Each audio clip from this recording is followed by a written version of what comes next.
Wow.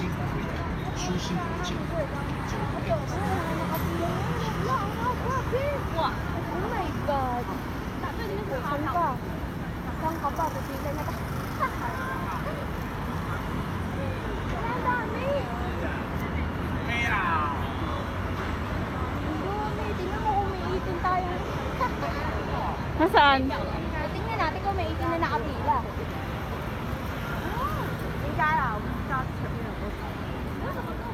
Dapat pala maaga-aga pa tayo. Pero hindi natin alam kung saan dito ang stay. Ano yun? Okay, tsaka wala naman kasi din tayo kasi ang ticket. Baka nga din wala itong mga ticket eh. Kaya tinanong natin.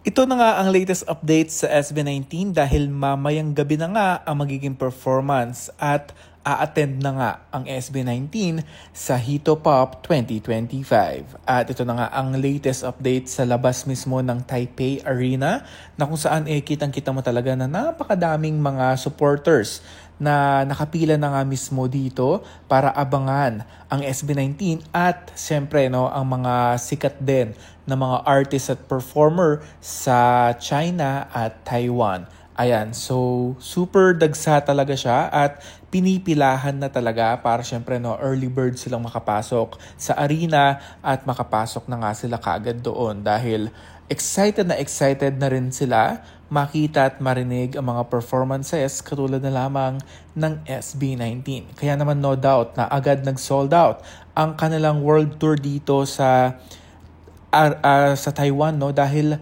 marami talagang mga 18 dito sa Taiwan at feeling ko yung mga casuals din magiging 18 na rin sooner or later